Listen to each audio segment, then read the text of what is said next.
Hello student, welcome to our YouTube channel commerce proficiency. आज की class में cover करें कंसेप्ट कैश बुक के रिगार्डिंग। इसे लास्ट क्लासेस में हमने समझा था सब्सिडरी बुक क्या होती है, इंट्रोडक्शन, मीनिंग, एडवांटेज और यूजेस समझे थे हमने सब्सिडरी बुक के। अगर अभी तक आपने लास्ट क्लासेस नहीं देखे ताकि आपकी स्टडी में कंसिस्टेंसी बनी रहे। अगर अभी तक आपने मेरे यूट्यूब चैनल कॉमर्स प्रोफिशिएंसी को सब्सक्राइब नहीं किया, सब्सक्राइब कीजिए और बेल आइकन जरूर प्रेस कीजिए ताकि जब भी मैं न्यू वीडियोस अपलोड करूं सबसे पहले नोटिफिकेशन आपके पास जाए, आप वीडियोस को सबसे पहले देखें और आपकी स्टडी बूस्टअप हो। कैश बुक का मीनिंग और इसकी इंपॉर्टेंस क्या होती है कि जो बुक यूज़ की जाती है ट्रांजैक्शन को रिकॉर्ड करने के लिए, जो कैश से रिलेटेड होती हैं उन्हें कैश बुक बोला जाता है। जितनी भी कैश रिसिप्ट होती है और कैश पेमेंट होती है वो एक ही जगह पे रिकॉर्ड कर ली जाती है, जिसे कैश बुक के नाम से जाना जाता है। जो नंबर ऑफ ट्रांजैक्शंस होती हैं जब बढ़ जाती हैं बिजनेस के अंदर, तो यहाँ पे उसको रिकॉर्ड करना सिर्फ जर्नल के अंदर मुश्किल हो जाता है। तो इस कारण से कैश ट्रांजैक्शन को अलग से रिकॉर्ड कर दिया जाता है कैश बुक के अंदर। तो ये ज़रूरी हो जाता है मेंटेन करना अलग से बुक को, ताकि कैश ट्रांजैक्शन को कैश बुक के अंदर रिकॉर्ड किया जा सके। जो ये बुक होती है ये इस योग्य होती है कि बिजनेसमैन जो होता है अगर उसको जानना है कि कितना बैलेंस है कैश इन हैंड का और कैश इन बैंक का एक पॉइंट ऑफ टाइम पे, तो वो आसानी से समझाएगा, क्योंकि कैश बुक के अंदर सारी की सारी ट्रांजैक्शन कैश रिसिप्ट और कैश पेमेंट से रिगार्डिंग है। तो जब भी एक बिजनेसमैन को जानना है कि कितना उसके कैश हाथ में और कितना कैश का बैंक बैलेंस पड़ा है, तो यहाँ पर आसानी से एक गिवन पॉइंट ऑफ टाइम पर आसानी से पता लगा पाएगा कैश बुक की हेल्प से। तो जितनी भी इंफॉर्मेशन होती हैं डेली रिसिप्ट और डेली पेमेंट किसके अंदर रिकॉर्ड की जाती हैं, तो हर एक दिन के लास्ट के टाइम पे जो पता लगा पाएगा कि बिजनेसमैन की क्लोजिंग बैलेंस है कितना कैश का और बैंक का। तो यहाँ पे एक बहुत ही पॉपुलर बुक है जो मेंटेन की जाती है ऑर्गेनाइजेशन के अंदर, चाहे वो ये बिग बिजनेस हो चाहे वो स्मॉल बिजनेस हो, क्योंकि चाहे छोटा बिजनेस है चाहे बड़ा बिजनेस है, हर कोई जानना चाहता है कि उसके पास कैश बैलेंस कितना है, कैश इन हैंड कितना और कैश एट बैंक कितना है, और ये इसको किसकी हेल्प से पता चलता है, कैश बुक की हेल्प से जो पता लगा पाता है। नेक्स्ट टॉपिक आता है कि क्या कैश बुक एक सब्सिडरी बुक है या फिर प्रिंसिपल बुक है। तो यहाँ पे कैश बुक के जो दोनों ही ऑब्जेक्ट को अचीव करती है, डुअल पर्पस को जो अचीव करती है कैश बुक, ये सब्सिडरी बुक भी है और ये प्रिंसिपल यानी कि मेन बुक भी है। तो ये दोनों ही है, subsidiary book book of original entry जिसे बोलते हैं, और ये प्रिंसिपल बुक भी है, क्योंकि जब कैश बुक मेंटेन की जाती है तो जितनी भी ट्रांजेक्शन कैश से रिलेटेड होती हैं उनको जर्नल के अंदर रिकॉर्ड नहीं करते हम। जब भी क्वेश्चन हम सोल्व आउट करेंगे तो क्वेश्चन के अंदर अगर हमें गिवन होगा कि कैश बुक बनानी है, तो बच्चों हमने जितनी भी कैश से रिलेटेड ट्रांजेक्शन होनी है उसको कैश बुक के अंदर प्रिपेयर कर देंगे। हमने जर्नल के अंदर उन ट्रांजेक्शन को जो कैश से रिलेटेड है रिकॉर्ड नहीं करेंगे। As all the cash transactions are recorded for the first time in the cash book, it is therefore a book of original entry। तो यानी कि फर्स्ट टाइम में हमने जो ट्रांजेक्शन थी कैश की वो सारी के सारी हमने कैश बुक के अंदर रिकॉर्ड कर लिए। इस कारण से कैश बुक को क्या नाम दे दिया गया, बुक ऑफ ओरिजिनल एंट्री। लेकिन जब कैश बुक है जो प्रिपेयर की जाती है तो कैश अकाउंट को लेजर अकाउंट के अंदर हम प्रिपेयर नहीं करते, क्योंकि जब हमने कैश बुक बना ली है तो फिर जब लेजर्स बनाई जाएगी, लेजर्स कब बनती हैं, आफ्टर जर्नल्स बनती होती हैं। तो जब हमने लेजर्स के अंदर अकाउंट्स प्रिपेयर करने होते तो वहाँ पे अलग से हमें कैश अकाउंट बनाने की ज़रूरत नहीं है, क्योंकि हमने ऑलरेडी क्या करके कैश बुक बनाई हुई है। अब दोबारा से लेजर के अंदर कैश अकाउंट प्रिपेयर नहीं करेंगे। इस तरीके से जो कैश बुक रिप्रेजेंट करती है कैश अकाउंट को भी, इस कारण से ये प्रिंसिपल बुक ऑफ अकाउंट भी कहलाती है। तो यहाँ पे जो कैश बुक है वो सब्सिडरी बुक भी है और प्रिंसिपल बुक भी, दोनों ही है, यानी कि सब्सिडरी बुक भी कहलाती है और प्रिंसिपल बुक भी कहलाती है जो कैश बुक होती है। अब डिफरेंस क्या है कैश अकाउंट के बीच में और कैश बुक के बीच में, तो यहाँ पे पहले बच्चों सिंपल सी लैंग्वेज में आपको बता देती हूँ कि दोनों में फ़र्क क्या होता है। कि कैश अकाउंट और कैश बुक दोनों अलग होती हैं। कैश बुक जो होती है वो जर्नल्स के टाइम पे बनाई जाती है। जब क्वेश्चन के अंदर हमें स्पेसिफाई किया होता है कैश बुक बनाओ, तो हमने क्या करना होता है कि सोर्स के बेस पे, सोर्स डॉक्यूमेंट होता है जो सबूतों के बेस पे जो हमने ट्रांजेक्शन रिकॉर्ड करते हैं, तो वो कैश बुक के अंदर सारी ट्रांजेक्शन रिकॉर्ड कर लेंगे जितनी भी कैश से रिलेटेड होगी, तो वो तो कहलाते हैं कैश बुक। अब कैश अकाउंट क्या होता है कि जब लेजर्स के अंदर, क्योंकि जर्नल के बाद क्या बनाई जाती है बच्चों, लेजर बनाई जाती है। लेजर का मतलब क्या होता है कि सिमिलर नेचर की जो जो ट्रांजेक्शन्स होती हैं यानी कि जो सेम नेचर की ट्रांजेक्शन्स होती हैं उनको एक ही जगह पे रख दिए जाते हैं, यानी कि क्लासीफाई कर दिए जाते हैं, जिसे लेज़र बोला जाता है। तो यहाँ पे जब बच्चों हमने लेज़र्स के अंदर कैश बनाई जाती है, यानी कि कैश से रिलेटेड डाटा को रिकॉर्ड किया था, तो उस टाइम पे कैश अकाउंट प्रिपेयर किया जाता है। तो यानी कि जब हमने जर्नल के साथ अगर हमने प्रिपेयर किया तो कैश बुक होगी है वो, लेकिन जब लेज़र्स के अंदर कैश ट्रांजेक्शन को रिकॉर्ड करते हैं तो उस टाइम पे वो क्या कहलाती है, कैश अकाउंट कहलाती है। आई होप कि आपको ये मेन है जो कंसेप्ट समझ में आ गया होगा, डिफरेंस थोड़ा सा क्या होता है ये अब डिटेल में समझते हैं, इसका डिफरेंस है क्या। कहते हैं कि जो कैश बुक होती है परफेक्ट सब्स्टिट्यूट होते हैं कैश अकाउंट की, क्योंकि यहाँ पे परफेक्ट सब्स्टिट्यूट इसलिए बोला है क्योंकि अगर हमने कैश बुक को प्रिपेयर किया तो बच्चों हमें लेज़र में जाके दोबारा से कैश अकाउंट बनाने की ज़रूरत पड़ेगी नहीं। तो यहाँ पे जो दोनों ही केसेस में क्या होता है कि जो कैश ट्रांजेक्शन होती है वो रिकॉर्ड की जाती हैं डेट वाइज, यानी कि जैसे जैसे डेट के अकॉर्डिंग ट्रांजेक्शन अकर होती जाती है बिजनेस के अंदर, वैसे वैसे इनको रिकॉर्ड कर ले जाते हैं, यानी कि क्रोनोलॉजिकल ऑर्डर के अंदर है जो ट्रांजेक्शन्स को रिकॉर्ड किए जाते हैं जितनी भी कैश रिलेटेड होती हैं। Both of these enable a businessman to know the cash balance. तो यहाँ पे दोनों ही, चाहे तो हम कैश बुक अकाउंट बनाएं बच्चों, चाहे कैश बुक बनाएं चाहे कैश अकाउंट बनाएं, तो दोनों के अंदर क्या होता है, बिजनेसमैन को पता चल जाता है कि कैश बैलेंस क्या है। तो किसी भी डेट जब भी उसको ज़रूरत पड़ती है, डिज़ायर डेट, तो उसी डेट को वो आसानी से पता लगा पाता है कि कितना कैश का बैलेंस है। तो यहाँ पे कुछ डिफरेंस पाएंगे दोनों के बीच में, कवर करते हैं कैश अकाउंट और कैश बुक के बीच में।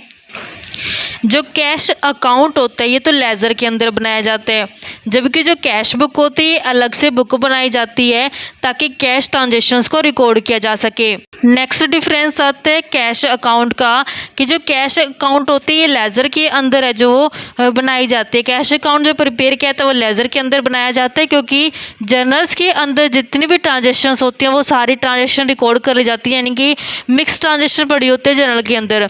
तो उस जर्नल्स में से जितने भी कैश से रिलेटेड ट्रांजेक्शन्स होती हैं लेज़र में जब हम पोस्ट करते हैं तो जितनी कैश के रिलेटेड ट्रांजेक्शन वो सारी की सारी कैश अकाउंट के अंदर पोस्ट कर दी जाती है। जबकि दूसरी तरफ अगर हम कैश बुक बनाते हैं बच्चों, तो कैश बुक में क्या होता है कि ओरिजिनल एंट्री बेस होती है बुक, क्योंकि जितने भी ट्रांजेक्शन कैश से रिलेटेड होते हैं सबसे पहले हमने कैश बुक के अंदर ही पोस्ट कर लेनी होती है। उसके बाद जब लेज़र्स के वेरियस अकाउंट्स बनाए जाते हैं ज़रूरत पड़ने पर बैलेंस है जो ट्रांसफ़र कर दी जाते हैं। तो नेक्स्ट कहते हैं कैश अकाउंट का डिफरेंस, कहते हैं कि जब ट्रांजेक्शन है जो कैश की रिलेटेड ट्रांजेक्शन रिकॉर्ड कर लेते हैं जर्नल के अंदर, तो यहाँ पे जरूरी हो जाता है कि लेज़र के अंदर कैश अकाउंट बनाया जाए, क्योंकि जर्नल के अंदर क्या है कि सारी की सारी मिक्स ट्रांजेक्शन पड़ी हैं। तो अब यहाँ पे अगर कैश बैलेंस जानना है बिजनेसमैन को, बैंक बैलेंस जानना है, तो उसके लिए क्या करेगा, वो कैश अकाउंट को प्रिपेयर करेगा लेज़र्स के अंदर। जबकि कैश बुक के केस में ऐसा नहीं होता, क्योंकि अगर हमने कैश बुक प्रिपेयर कर ली है तो हमने जर्नल के अंदर है जो अलग से कैश रिलेटेड ट्रांजेक्शन को नहीं दिखाना होता। जितने भी कैश रिलेटेड ट्रांजेक्शन ऑलरेडी कहाँ पोस्ट कर दी गई, कैश बुक के अंदर पोस्ट है जो कर दी गई हैं। तो जब हमने कैश रिलेटेड ट्रांजेक्शन को कैश बुक के अंदर प्रिपेयर कर ली है तो फिर हमें लेज़र्स के अंदर अलग से कैश अकाउंट बनाने की ज़रूरत है जो नहीं पड़ती। कैश अकाउंट के अंदर सिर्फ एक ही एस्पेक्ट रिकॉर्ड किया जाता है ट्रांजेक्शन का, यानी कि सिर्फ कैश ट्रांजेक्शन, जबकि कैश बुक के अंदर जो दोनों एस्पेक्ट है जो ट्रांजेक्शन के रिकॉर्ड किए जाते हैं। नेक्स्ट टॉपिक बनता है कैश बुक क्या जर्नलाइज लेज़र है। तो यहाँ पे पूछा गया कि क्या कैश बुक को हम जर्नलाइज्ड लेज़र बोल सकते हैं। कई बार ये क्वेश्चन अराइज होता है कि क्या कैश बुक जर्नल है या फिर लेज़र है। तो कैश बुक को जर्नल बोलते हैं क्योंकि सबसे पहले जो ट्रांजेक्शन्स रिकॉर्ड की जाती हैं सोर्स डॉक्यूमेंट के बेस पे कैश बुक के अंदर ही रिकॉर्ड की जाती हैं।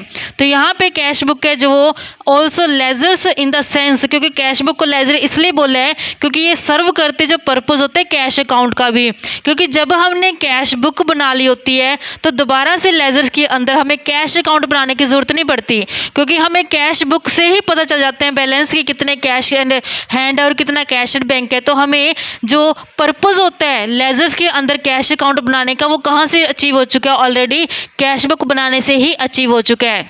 तो यहाँ पे हम कैश बुक को जर्नल भी बोल सकते हैं और लेज़र भी बोल सकते हैं। तो यहाँ पे इसको जर्नलाइज्ड लेज़र के नाम से जो जाना जाता है, क्योंकि कैश बुक जो होती है दोनों ही पर्पज़ को पूरा करती है।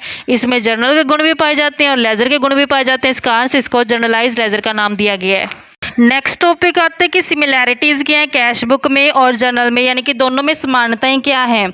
तो जैसे जर्नल बनाई जाती है वैसे ही कैश बुक बनाई जाती है, यानी कि फर्स्ट टाइम जो ट्रांजेक्शन जैसे हम जर्नल में रिकॉर्ड करते हैं वैसे फर्स्ट टाइम ट्रांजेक्शन है जो हमने सोर्स डॉक्यूमेंट के बेस पे कैश बुक के अंदर प्रिपेयर की जाती है।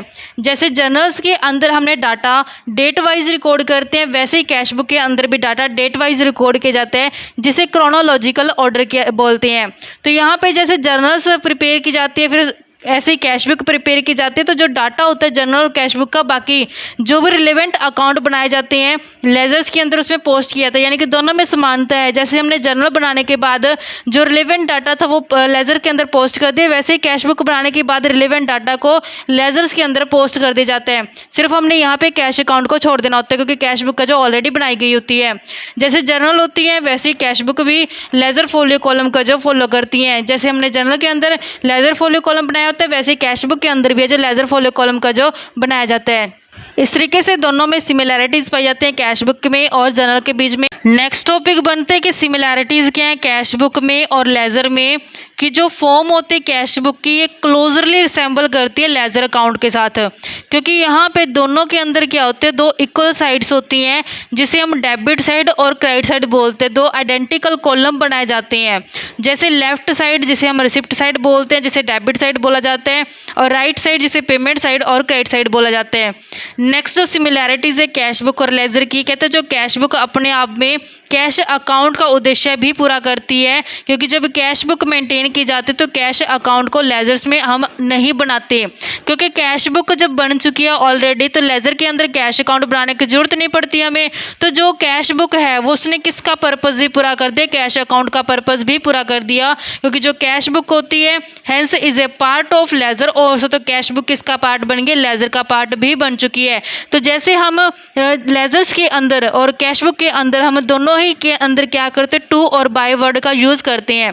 कहते जैसे लेजर्स के अंदर हमने टू और बाय वर्ड का यूज़ किया वैसे हमने कैश बुक के अंदर भी टू और बाय वर्ड का इस्तेमाल करते हैं। तो ये बैलेंस की जाती हैं जैसे लेजर्स होती हैं, यानी कि जो कैश बुक होता है वो भी वैसे ही बैलेंस किया जाता है जैसे लेजर अकाउंट को बैलेंस किया जाता है। नेक्स्ट टॉपिक बनता है कि फ़ायदे क्या होते हैं अगर कैश बुक बनाई जाती है। तो सबसे पहला फ़ायदा कि कैश बुक एक जर्नल है और एक लेजर भी है। जब कैश बुक मेंटेन की जाती है तो अलग से कैश अकाउंट को लेजर्स के अंदर बनाने की ज़रूरत नहीं पड़ती, क्योंकि यहाँ पे जब हमने एक बार कैश बुक के अंदर जितने कैश से रिलेटेड रिसिप्ट पेमेंट थी रिकॉर्ड कर ली है तो दोबारा से कैश अकाउंट बनाने की ज़रूरत नहीं है। तो यहाँ पे जो डुप्लीकेशन था ट्रांजेक्शन का वो क्या हो चुका है, रुक चुका है, कि डुप्लीकेसी है जो ट्रांजेक्शन की वो खत्म हो चुकी है।